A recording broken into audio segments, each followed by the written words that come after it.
નમસ્તે દોસ્તો, હું છું ગોપાલ ઇટાલિયા. આજે 21મી જુલાઈ 2025નો દિવસ છે, સોમવાર છે. આજે સવારથી હું, અમારા હરેશભાઈ અને અમારા જયસુખભાઈ અમે નક્કી કર્યું કે આપણે વિસાવદરની સરકારી જે હોસ્પિટલ છે, અત્યાર સુધી તો એ CHC હતી, કોમ્યુનિટી હેલ્થ સેન્ટર હતું. હવે પછી એને SDH એટલે કે સબ ડિસ્ટ્રિક્ટ હોસ્પિટલમાં કન્વર્ટ થવાની છે. આજે અહીંયા હું આવ્યો અને મેં લગભગ આખી હોસ્પિટલના બધા જ સુવિધા, બધા જ વિભાગની રૂબરૂ મુલાકાત લીધી છે. આ દરમિયાન બે અતિ ગંભીર બાબત મને જાણવા મળી છે અને એના માટે લોકોએ પોતાનો આત્મા જગાડવો પડશે કે આટલી હદે સરકાર આપણી યારે ખોટું કામ કરી રહી છે, સરકાર આપણને લૂંટી રહી છે, સરકાર આપણી સાથે છેતરપિંડી કરે છે, ગરીબ માણસોનું લોહી ચૂસે છે અને આપણને ખબર જ નથી કે આપણી યારે સરકાર શું કરી રહી છે. આજે હું જ્યારે હોસ્પિટલમાં આવ્યો તો બે અત્યંત ગંભીર ભ્રષ્ટાચારની બાબત મારી સામે આવી છે. એક સારી બાબત એ છે કે સ્ટાફમાં જેટલા પણ લોકો છે અહીંયા, ડોક્ટરોથી લઈ બધા સારા માણસો છે, યંગ છે, ભણેલા છે, થોડા ઘણા પોતાની રીતે મહેનતુ છે, સારી રીતે કામ કરવાની એમની ભાવના પણ છે. ક્યાંક સરકારી તંત્રની મર્યાદાના કારણે એ લોકો કેટલાક કામ ઈચ્છે તો પણ ન થઈ શકતા હોય, એ અલગ વિષય છે. બે મોટા ભ્રષ્ટાચારમાં એક બાબત, આપણી ડાયરી લાવો, કે મેં લખી લીધું છે બધું, કે મોટાભાગના સરકારી દવાખાનાની અંદર દવા નથી હોતી. મોટાભાગનો સૌથી મોટો આખા ગુજરાતનો પ્રશ્ન એ છે કે સરકારી હોસ્પિટલમાં જાઓ એટલે તમને દવા મળે નહીં, અથવા લખી આપે ને તમારે બહારના દવાખાનામાં જ દવા લેવાની હોય છે. એટલે મેં આજે જે કાંઈ સ્ટાફ હતા બધી સાથે ઘણા બધા પ્રશ્નો કર્યા, કેમ કે અહીંયા આવતા પહેલા મેં ઘણો બધો અભ્યાસ કર્યો, ચર્ચા કરી, કેટલાક ડોક્ટરોને પૂછ્યું કે હું દવાખાનાની વિઝિટમાં જાઉં તો મારે શું શું કાળજી લેવી જોઈએ વગેરે. એક બહુ મહત્વનો ગંભીર વિષય એવો છે કે સરકારી તંત્રની અંદર દવા ખરીદવાની જે પ્રક્રિયા છે એની અંદર અબજો રૂપિયાનો ભ્રષ્ટાચાર સરકાર કરે છે. કેવી રીતે? જેમ કે આ વિસાવદરની હોસ્પિટલ છે, સરકાર એવું કહે છે કે વિસાવદરની તાલુકા આખાની જે હોસ્પિટલ છે એને આખા વર્ષ દરમિયાન જેટલી દવાની જરૂર પડશે, દવાની અનેક પ્રકારની કેટેગરી હોય, તાવની, ઉધરસની, શરદીની, સર્જરીની, બાળકોની, પુરુષોની, વડીલોની, ગાયનેકની દવાઓ, ઓર્થોપેડિકની દવાઓ, સાપ કરડ્યો હોય, ઇલેક્ટ્રિક શોર્ટ લાગ્યો હોય, જથ્થાબંધ કેટેગરીની દવાઓ છે. સરકારની નીતિ એવી છે કે સરકારની એક GMSCL કંપની છે, જે સરકારી કંપની છે જે દવા અને મેડિકલ સાધનો ખરીદવાનું કામ કરે છે. આ કંપની પાસે આખા વર્ષમાં એક જ વખત તમારે દવા મંગાવવાની. એટલે ઉદાહરણ તરીકે તાવની દવા પેરાસિટામોલ આવતી હોય તો અહીંના જે મુખ્ય ડોક્ટર છે એને સરકાર પાસે આખા વર્ષનો સ્ટોક એક જ વખતમાં મંગાવી લેવાનો કે કેટલી દવા જોશે, તો અહીંથી લખીને મોકલે કે ભાઈ આખા વર્ષમાં મારે 10 લાખ પેરાસિટામોલ ટેબ્લેટ જોશે, એટલે અહીંથી 10 લાખની માંગણી આવી, બીજા તાલુકામાંથી 10 લાખની, ત્રીજામાંથી 10 લાખની. ઉપર જ્યારે ગાંધીનગરમાં જ્યારે આ GMSCL કંપનીમાં જાય છે ત્યારે એ દવાનો આંકડો થઈ જાય છે કરોડોમાં. 100 કરોડ ટેબ્લેટ, 200 કરોડ ટેબ્લેટ, 400 કરોડ ટેબ્લેટમાં એ આંકડો થઈ જતો હોય છે. આનાથી પ્રોબ્લેમ શું થાય છે? બે પ્રોબ્લેમ થાય છે કે કઈ દવાની કેટલી જરૂર પડશે એ દર 2 મહિને 3 મહિને એસેસમેન્ટ થવું જોઈએ, કેમ કે જેમ ઋતુ બદલાય, જેમ આબોહવા બદલાય, જે કોઈ વાયરસ ફેલાણો, કોઈ અટક્યો, એવી પ્રકારે રોગ આવતા હોય ને એવી પ્રકારે રોગ જતા હોય. આખા વર્ષમાં એક સાથે દવા મંગાવી લેવામાં આવે અને જો એ દવા એક્સપાયર્ડ થઈ જાય તો એક્સપાયર દવાનો ખર્ચો જે છે એ અહીંના ડોક્ટરોએ ભોગવવાનો. આ સૌથી મોટો ભ્રષ્ટાચાર છે કે સરકારી દવામાં 10 લાખ પેરાસિટામોલ ડોક્ટરે મંગાવી લીધી અને 5 લાખ જ પેરાસિટામોલ વપરાય તો બાકીની 5 લાખ તો એક્સપાયર થઈ જવાની. તો એક્સપાયર દવા પાછી નથી મોકલી શકતા, એના પૈસા ડોક્ટરે, અહીંના મેન ડોક્ટર જે હોય, સુપ્રિન્ટેન્ડન્ટ હોય, RMO હોય, એને ભરવા પડે છે. હવે પોતે પૈસા ન ભરવા પડે એક્સપાયરી દવાના, એટલે શું કરશે? થોડીક ઓછી દવા મગાવશે. ઓછી મગાવશે એટલે અહીંયા ડોક્ટરોને દવા મળશે નહીં. સરકાર હાથે કરીને શું કામ એવો કાયદો લાવ્યા કે ભાઈ એક સાથે જથ્થાબંધ દવા મગાવી લેવાની? સરકાર એવો નિયમ કેમ નથી બનાવતી કે દર 3 મહિને તમારે જે દવા વધારે જોતી હોય એ આવતા 3 મહિનાના સ્ટોકમાં વધુ મગાવી લેવાની, અને જે દવા ઓછી જોતી હોય એ નવા 3 મહિનાના સ્ટોકમાં ઓછી મગાવવાની. 3 મહિનામાં જે દવા મગાવી છે 3 મહિનાના અંતે વધી હોય તો તરત પાછી આપી દેવાની. જે દવાખાનામાં જોતી હોય, બીજા કોઈ દવાખાનામાં એ દવાની જરૂર હોય તો ત્યાં સપ્લાય થઈ જશે અને અહીંયા નવી આવશે. તો દવા ખરીદવાની સિસ્ટમ જો દર 3 મહિનાના આધાર ઉપર કરવામાં આવે તો બહુ સારું થાય. પણ દર 3 મહિનાના બદલે દર આખા વર્ષની એક સાથે દવા શું કામ મગાવવામાં આવે છે? એક દવાખાનામાં લગભગ કોમ્યુનિટી હેલ્થ સેન્ટર છે એટલે 1000 પ્રકારની દવાઓ આવતી, 1000 પ્રકારની. નાના બાળકોની 100 પ્રકારની દવા, મહિલાની 100 પ્રકારની દવા, પુરુષની 100 પ્રકારની દવા, હાડકાની 100 પ્રકારની દવા હોય, આંખની દવા, નાકની દવા, 100 પ્રકારની દવા. તો કોઈ એક દવાખાનામાં 1000 પ્રકારની દવાઓ આવતી હોય, જેમાં લિક્વિડ ફોર્મમાં આવતી હોય, ટેબ્લેટ ફોર્મમાં આવતી હોય, કેપ્સ્યુલ ફોર્મમાં આવતી હોય. કરોડોનું બજેટ બને છે આ દવા ખરીદવાનું. કરોડો રૂપિયાની દવા ખોટે ખોટી ખરીદાય છે, ખોટે ખોટી આવે છે, ભ્રષ્ટાચાર થાય છે, અને સામાન્ય માણસને તાવની ટીકડી દવાખાના મફત નથી મળતી. આજે હું દવાખાનામાં આવ્યો તો મને આ મુદ્દો જાણવા મળ્યો કે દવા ખરીદીની અંદર કરોડો રૂપિયાનું કૌભાંડ GMSCL કંપનીના માધ્યમથી થઈ રહ્યું છે, અને અંતમાં કોઈ પણ વ્યક્તિને સામાન્ય જે દવાઓ હોય એ મળતી નથી. આ સિવાય બીજા 2 મહત્વના કૌભાંડ, કેમ કે આ આખા ગુજરાતમાં હાલે છે. ગોપાલ ઇટાલિયા ધારાસભ્ય છે, પણ એના એકલાથી કંઈક બદલાઈ નહીં જાય. લોકોએ પોતાનો આત્મા જગાડવો પડશે કે તમારી હારે આટલું બધું ખોટું થઈ રહ્યું છે, તમને સરકાર લૂંટી રહી છે અને તમને ખબર નથી, તમારો આત્મા ક્યારે જાગશે. બીજું એક બહુ મહત્વની ગંભીર બાબત મારી સામે આવી છે, જે મેં લખી લીધી છે કે આપણે PMJY ના કાર્ડ નીકળે છે, પ્રધાનમંત્રી જન આરોગ્ય યોજનાના કાર્ડ નીકળે છે. આ કાર્ડની અંદર આ પકડી રાખો તો અત્યાર સુધી એવું હતું કે આ કાર્ડમાં મોટી મોટી સર્જરીઓ, માનો કે શરૂઆત થઈ જ્યારે પ્રધાનમંત્રી જન આરોગ્ય યોજનાની, આ ગુજરાતનું સૌથી મોટું અબજો રૂપિયાનું કૌભાંડ છે, જે આજે મને અહીંથી જાણ થઈ. હું શું કરી શકીશ? હું ગુજરાતના મુખ્યમંત્રીને કહીશ કે આરોગ્ય મંત્રીને કહીશ કે આરોગ્ય સચિવને કહીશ, પણ એ જ બધાનો આમાં કટકી આવતી હશે તો એ મારી વાત થોડા સાંભળશે. હું ભલે ધારાસભ્ય હોઉં, જનતાની આંખ ખુલવી જોઈએ, જનતાને પોતાને ખબર હોવી જોઈએ કે તમારા ખિસ્સામાંથી પૈસા કાઢી જાય છે.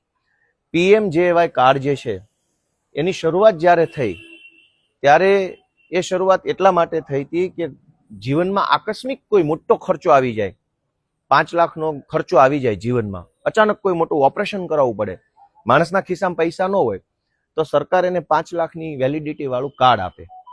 એ કાર્ડ આપે એટલે એ માણસ કોઈ પણ પ્રાઇવેટ દવાખાનામાં જાય અને કાર્ડ એનું કેશ કરાવે, ક્લેમિંગ કરાવે, એટલે એના ખાતામાં એ કાર્ડમાંથી પૈસા કપાઈ જાય, માણસની સર્જરી થઈ જાય.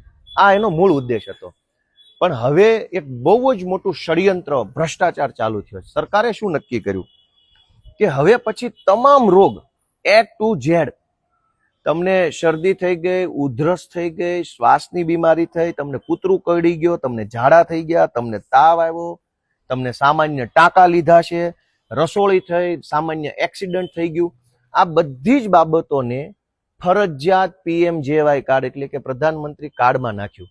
એના કારણે શું થાય?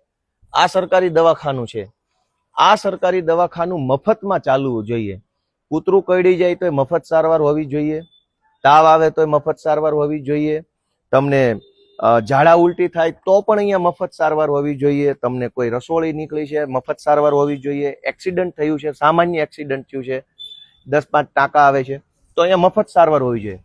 પણ હવે કૌભાંડ શું છે કે સરકારી દવાખાનામાં તમે કોઈ પણ XYZ સામાન્ય ઝાડા ઉલટીની પણ અહીંયા સારવાર કરાવવા આવશો એટલે અહીંયા ફરજિયાત તમારા PMJY જે કાર્ડ છે, પ્રધાનમંત્રી કાર્ડ, એમાંથી એ પૈસા કાપી લેવામાં આવશે. અને આવું આખા ગુજરાતમાં છે. અને સરકારી દવાખાનાના ડોક્ટરોને સરકાર તરફથી ટાર્ગેટ આપવામાં આવ્યો છે કે કોઈ પણ માણસ સરકારી દવાખાનાનું પગથિયું ચડે એટલે એના કાર્ડમાંથી પૈસા કાપી લેવાના. હવે ઝાડા ઉલટીના કેસમાં કાર્ડમાંથી પૈસા કાપી લેશો તો જ્યારે ખરેખર મોટી સર્જરી આવશે, મોટું ઓપરેશન આવશે, ત્યારે શું કરવાનું માણસે? તો મેં ડોક્ટરને પૂછ્યું અહીંયા કે હવે ઝાડા ઉલટીમાં જો PMJY કાર્ડ અહીંયા આપવું પડતું હોય તો આ સરકારી દવાખાનું જ ન કહેવાય, તો આ પ્રાઇવેટ દવાખાનું થઈ ગયું. પહેલા એવું હતું કે સામાન્ય રોગ જે છે, મામૂલી રોગ જે છે, ઝાડા ઉલટી, કૂતરું કરડી ગયું, શોર્ટ સર્કિટ થઈ ગયો, આંગળી ફસાઈ ગઈ, કોઈ ગાય ભેંસે માર્યું, આપણને ટ્રેક્ટર વાગી ગયું, તો અહીંયા મફત સારવાર હતી. કોઈ એક પાવલી દેવાની નહીં, દવા મફત, સારવાર મફત. અહીંયા તમે ઇન્ડોર દાખલ થાવ દવાખાનામાં તો મફત. હવે શું થયું? હવે અહીંયા કંઈ પણ કામ હશે તમારે કાર્ડ ફરજિયાત કરાવવું પડશે, અને જબરજસ્તીથી કરે છે. અને ઉપરથી પ્રેશર કરે છે સરકારી તંત્ર, ટાર્ગેટ આપે છે કે ઝાડા ઉલટી વાળા હોય કે તાવ વાળા હોય, ફરજિયાત એનું કાર્ડ અહીંયા લખી લેવાનું ને એમાંથી પૈસા કાપી લેવાનું. હવે તો પ્રાઇવેટ દવાખાનામાં જાવ 300 રૂપિયામાં તાવની દવા મળતી હોય, અહીંયા આવો ને સરકારી કાર્ડમાંથી 2000 કાપી લેશે. અને એ બધા જ કાપેલા પૈસા ક્યાં જાય છે? 5 લાખનું એક કાર્ડ, 5 લાખનું બીજું કાર્ડ. હવે અહીંયા અત્યારે હું જયારે અહીંયા આવ્યો તો સાહેબે મને એવું કીધું 54 લોકોની OPD થઈ. બરાબર. આજે સાહેબ એવું કીધું 54 લોકોને ચેક કર્યા. એ 54 લોકોમાંથી માનો કે 25 લોકોએ પણ તાવ હોય કે ઝાડા હોય કે ઉલટીની ફરિયાદ કરી હોય તો એ 25 લોકોના કાર્ડમાંથી પૈસા કાપી લેશે ફરજિયાત. ઓટીપી માંગશે, રજીસ્ટર. આ તો કૌભાંડ થઈ ગયું. તો પછી આ સરકારી દવાખાનું જ ન કહેવાય. જો અહીંયા પીએમજીવાય કાર્ડ આપવું પડતું હોય તો આ સરકારી દવાખાનું કેવી રીતે છે? અને ઝાડા ઉલટીમાં કાર્ડ કાપી લેવાનું, ને એના માટે સરકારમાંથી આખા ગુજરાતમાં ટાર્ગેટ આપવામાં આવ્યો છે. સરકારી તંત્ર, સરકારી ડોક્ટરોને પ્રેશરમાં મૂકવામાં આવ્યા છે કે તમે આ નહીં કરો તો આમ કરીશ, તેમ કરીશ. ટાર્ગેટ કેમ પૂરો નથી થતો? કેમ 20 કાર્ડ, કેમ 30 કાર્ડ? એક ત્રીજું કૌભાંડ છે, હું તમને બતાવું. આવો પાછળ આવો.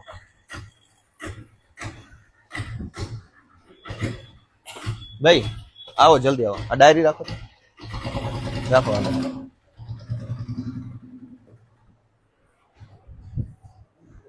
કાંઈ વાંધો નહીં. એ તો આપણે આવ્યા એટલે બધું એવું રહેવાનું જ છે.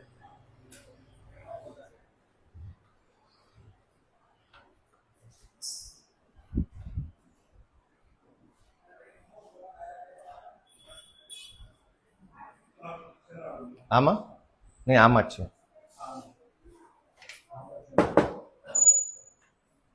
એક મિનિટ. આવું મેડમ, અમારે ઓલું મશીનનું એક જરાક જોવું છે. આવો આવો આવો.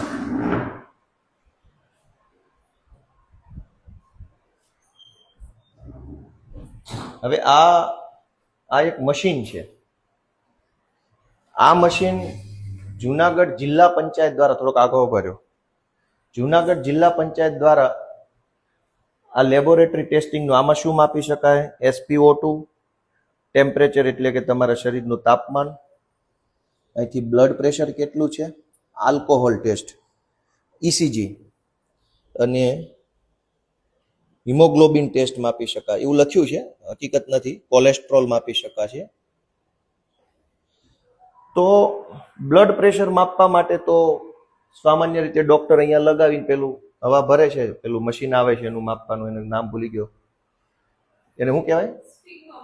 હા, સ્પિગ્મોમેનોમીટર. એ તો આપણો વિષય નથી. તો એનાથી બ્લડ પ્રેશર મપાઈ જાય છે. આલ્કોહોલ ટેસ્ટ, હવે દારૂ પી ગયો હોય એ કઈ સરકારી દવાખાને આવીને અહીંયા મશીનમાં ટેસ્ટ કરશે એવું હોય નહીં. ટેમ્પરેચર, તાપમાન માપવા માટે કઈ મશીનની જરૂર નથી. થર્મોમીટર આવે જ છે અત્યારે. કેટલા બધા નાના નાના મીટરો આવ્યા, પેલું હાથમાં આમ લગાવો તો એ તાપમાન માપી દેશે. SpO2 ના નાના નાના મશીન છે. ECG લગભગ ગામડામાં કઈ એટલું બધું હોતું નથી. આ મશીનની અંદાજિત કિંમત મેં જાણ્યું એ પ્રમાણે 5 લાખ રૂપિયા છે.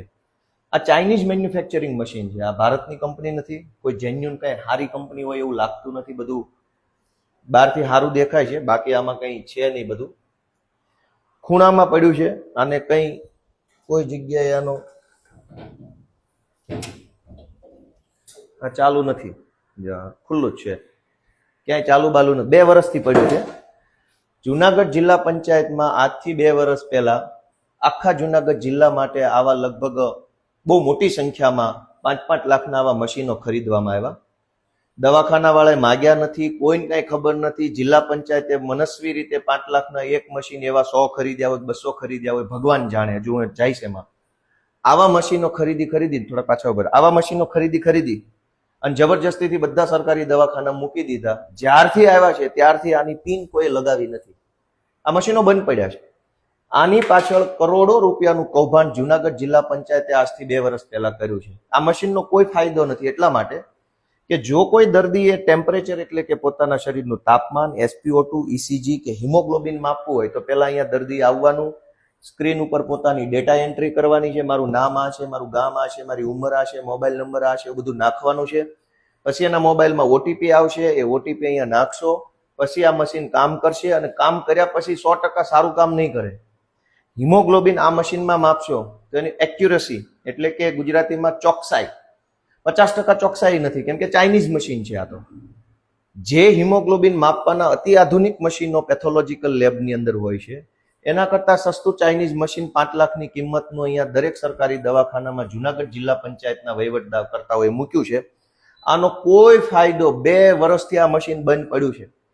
આ એક દવાખાનામાં નહીં, આખા જુનાગઢ જિલ્લાના CHC સેન્ટરો જે છે, કોમ્યુનિટી હેલ્થ સેન્ટર, એમાં તમામ જગ્યાએ આ મશીન ખૂણામાં પડ્યા છે. તો જુનાગઢ જિલ્લા પંચાયતના વહીવટકર્તાઓએ આજથી 2 વર્ષ પહેલા મશીન શું કામ ખરીદ્યા? 5-5 લાખનું એક મશીન કોના કહેવાથી ખરીદ્યું? કંપની પાસેથી કેટલું કમિશન ખાધું? આ મશીન અહીંયા મૂક્યા પછી આનો કોઈ ફાયદો નથી, તો 5 લાખ રૂપિયાના બદલામાં કમિશન કેટલું લીધું, 5 લાખમાં ભ્રષ્ટાચાર કેટલાનો થયો, અને આ મશીન કેવી રીતે ગામડામાં કામમાં આવશે? ગામડા માટે આ મશીનની એક્યુરસી કઈ નથી. એક્યુરસી એટલે કે માનો કે મારું લોહી લઈ અને જે જેન્યુન મશીનોમાં ચેક કરો તો એમાં લોહીમાં HBC છે, પેલા રક્તકણો કેટલા છે એ એમાં અલગ બતાવે, આમાં અલગ બતાવે. તો મેં ડોક્ટરોનો અભિપ્રાય, બીજા અલગ અલગ ડોક્ટરોનો અભિપ્રાય લીધો કે આ મશીનનું કોઈ કામ નથી, કોઈ ફાયદો નથી, યુઝલેસ છે, ટાઈમપાસ છે, જેન્યુન કંપનીનું જેન્યુન મશીન પણ નથી, વાહિયાત કક્ષાનું આખું મશીન છે. આની અંદર કોઈ પણ પ્રકારના સ્પેસિફિકેશન ક્યાંય લખ્યા નથી. કંપનીનું એક જ સ્ટીકર છે અહીંયા, ફોનિક્સ માઇક્રો સિસ્ટમ. આ મશીન ક્યાં બન્યું છે, કઈ સાલમાં બન્યું છે, એના શું સ્પેસિફિકેશન છે, આની અંદર શું વપરાયું છે, આની એક્યુરેસી કેટલી છે, આ મશીનની પોતાની એક્સપાયરી ડેટ કેટલી છે, આનું મેન્ટેનન્સ કેવી રીતે કરવાનું છે, આ મશીન ચલાવવા માટે શું વ્યવસ્થા, કશું જ આની ઉપર ક્યાંય લખ્યું નથી. આખું મશીન છે, પાછળ બતાવો, આની અંદર કઈ લખ્યું જ નથી. ચારો તરફ બતાવો, કઈ લખ્યું જ નથી.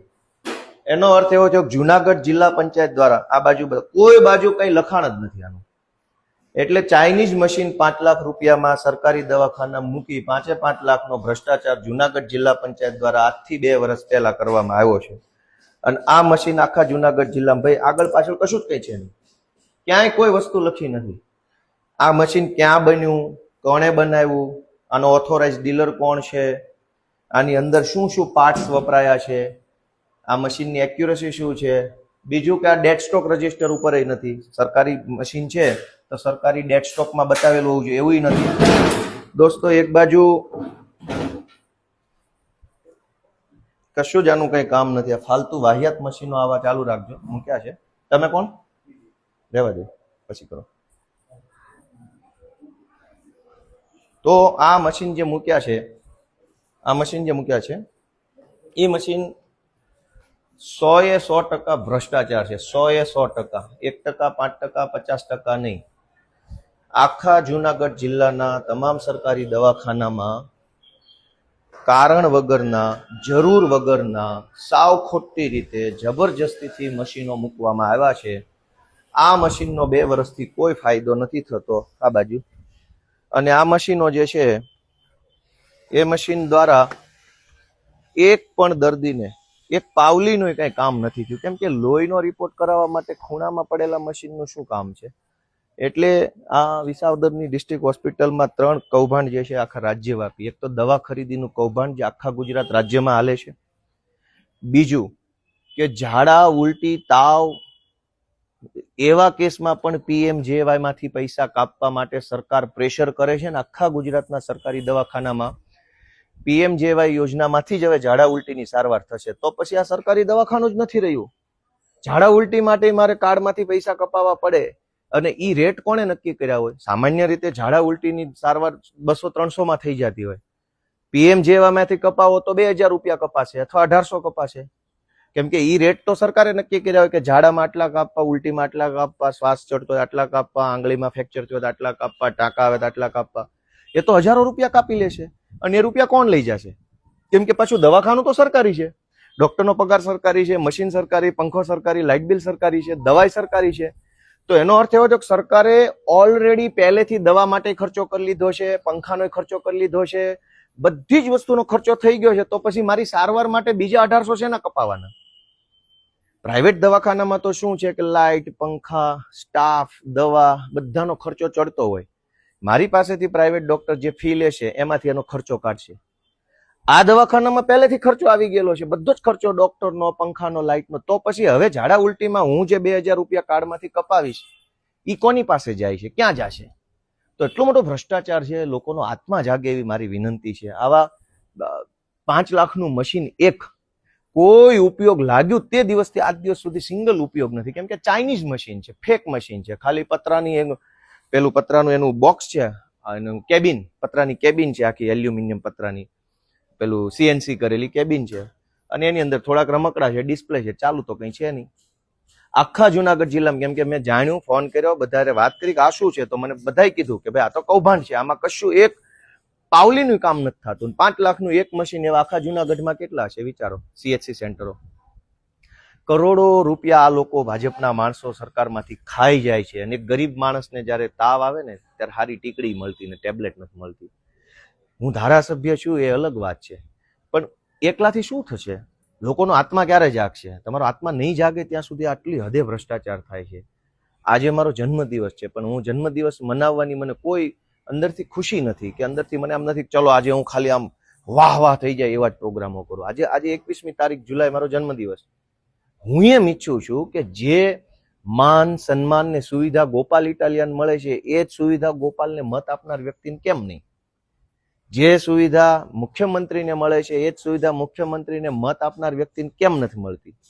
જે સુવિધા આરોગ્ય મંત્રીને મળે છે એ જ સુવિધા આરોગ્ય મંત્રીને મત આપનાર વ્યક્તિને કેમ નથી મળતી? એટલી બધી ચિંતા છે અંદરથી, એટલું બધું દુઃખ લાગે છે કે આ કોને જઈને કેવું, કોઈ સાંભળવા વાળું નથી. મિત્રો, તમારો આત્મા જગાડો એ હું તો વિનંતી કરું છું કે એટલી હદે અન્યાય થાય છે, એટલી હદે ખોટું થાય છે. ક્યારે જાગશો બધા? પોતાનો આત્મા જગાડો. વિસાવદરનો સરકારી દવાખાનાનો સ્ટાફ છે એ સજ્જન માણસો છે, પણ એ નાના કર્મચારીઓ છે. હવે એને કઈ ખકડાવા બખડાવાનો કોઈ મતલબ જ નથી, કેમ કે સરકાર પોતે જ ચોર છે. તો સુપ્રિન્ટેન્ડન્ટને કે બીજા ડોક્ટરોને શું કહેવાનું? એ તો જાણે છે કે અમારા હાથમાં કંઈ નથી, અમે લાચાર છીએ. સરકાર અમારી પાસે દવાની ખરીદીમાં ચોરી કરાવે છે, સરકાર અમારી પાસે ઇલેક્ટ્રિફિકેશનમાં, મેન્ટેનન્સમાં, બાંધકામમાં, બધામાં ચોરી કરાવડાવે છે. સાહેબો શું કરવાના છે? જનતાનો આત્મા જાગે એવી હું તો વિનંતી કરું છું. આજે મારા જન્મદિવસ નિમિત્તે તમારો આત્મા જાગે તો કંઈક કરજો, સક્રિય બનજો, બોલજો, અવાજ ઉઠાવજો, વિરોધ કરજો એવી આશા સાથે સૌને જય જય ગરવી ગુજરાત.